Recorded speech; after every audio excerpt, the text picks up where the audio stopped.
Police found Daniel Mercer on the roadside at 4:17 in the morning, barefoot, covered in blood, just staring at a house like he was still inside it. And when they finally got him to speak, he said something that didn't make sense at the time.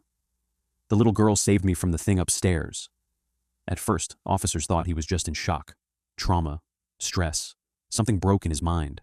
But what they discovered inside that house later changed everything. So let's slow this down.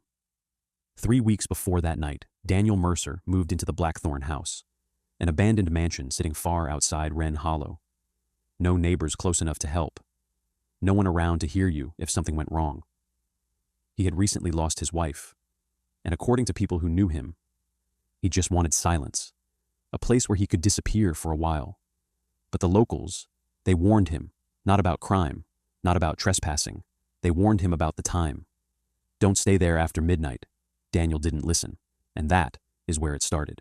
He told police it was exactly 3:13 a.m. when he woke up the first time. Footsteps above him, not heavy, not like an intruder, small, light, like a child walking slowly across an empty floor. Then came the doors, opening by themselves, one after another. And then he heard a child laughing.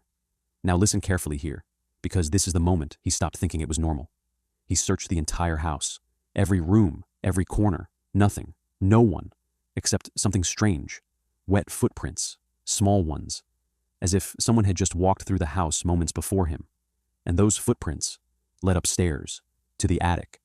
This is where Daniel says things stopped feeling real. The attic walls were covered in writing, scratched into the wood, repeated again and again. She is still here. He lives in the walls. And then he saw her, a little girl, standing in the corner, no movement, no sound, just staring. And then she spoke, and what she said changed the entire direction of the night. "Don't sleep downstairs tonight." Now at this point, Daniel didn't understand anything, but something about her voice made him listen. So instead of sleeping downstairs, he stayed upstairs. And that decision saved his life. Because at 2:46 a.m., the entire ceiling of the downstairs bedroom collapsed. If he had been there, he would have died instantly. But here's where the case stops being simple. Police reviewed security footage from inside the house, and what they saw, they still can't explain. At 2:45 a.m., a little girl appears on camera. She walks through the hallway, stops outside the bedroom, and points directly at it. 10 seconds later, collapse, exact timing, exact spot. But here's the part that made investigators go silent.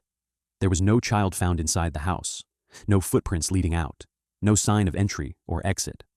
And when they enhanced the footage, her eyes were completely black. Daniel left the house the next morning and never looked back. But in his final statement, he wrote one line that police still don't fully understand. "I saved you because he wanted you downstairs." And that's the thing about Blackthorn House. Some people believe the girl was a warning. Some believe she was a protector. But locals say something else entirely. They say if you ever hear a child laughing inside an empty house, don't try to find the source. Because sometimes it's not calling you for help. It's checking if you're finally alone.